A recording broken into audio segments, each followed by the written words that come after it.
یہ آہو کا، یہ سسکیاں، کچھ اپنوں کی ستائی، کچھ زمانے کی ستم رسیدہ۔ پچھلے کئی سالوں میں دنیا نے بہت تیزی سے ترقی کی اور پاکستان میں بھی اس کے واضح اثرات مرتب ہوئے، لیکن اس دور جدید میں بھی خواتین پر تشدد کے واقعات میں کمی نہ آ سکی۔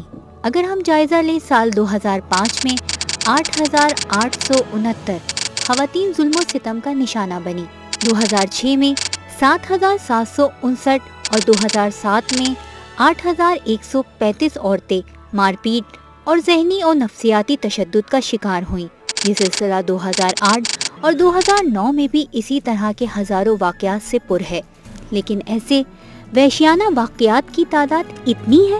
معاشرے کے رسم و رواج اور سوچوں سے آگاہ ہر باشعور شخص یہ جانتا ہے کہ لاکھوں خواتین ایسی ہیں جو ان اعداد و شمار کا حصہ نہیں بن سکی اور ظلم و ستم کے ہاتھوں خاموشی سے موت کی وادیوں میں چلی گئیں۔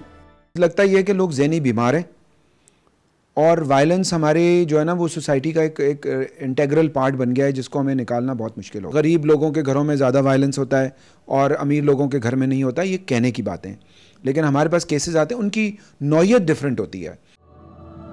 ہر عورت کے ساتھ ایک ستم تو وہ ہے جو اس کے اپنوں نے کیا، اور دوسرا ستم جس میں ہم سب کہیں نہ کہیں برابر کے شریک ہیں۔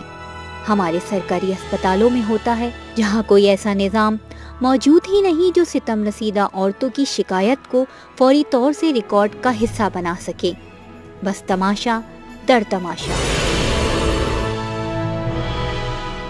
ہمارے والدین شروع کرتے ہیں جو چھپاتے ہیں اس بات کو کہ ہمارے لیے بےزتی کی بات ہے کہ ہماری بیٹی کو جلایا، تو ڈیفینیٹلی اس کے کردار میں کوئی خامی ہوگی۔ سوال یہ ہے کہ معاشرے میں یہ امتیازی سلوک ہوتا کیوں ہے؟ بچی کی جب خبر ہی سنی جاتی ہے کہ اس کے ہاں بیٹی پیدا ہونے والی ہے، تو وہیں سے ایک عورت کے ساتھ، اور پھر انڈائریکٹلی کہہ لیں جو بچی پیدا ہونے والی ہے اس کے ساتھ بھی ڈسکریمنیشن وہیں سے شروع ہو جاتا ہے۔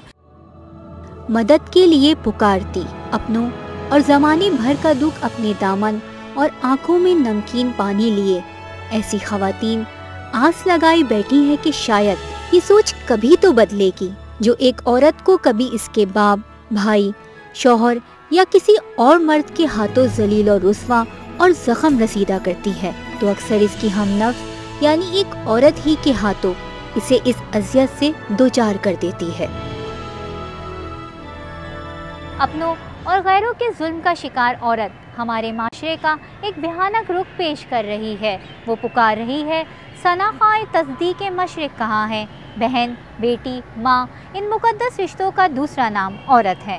بے نظیر مہدی، آج نیوز، کراچی۔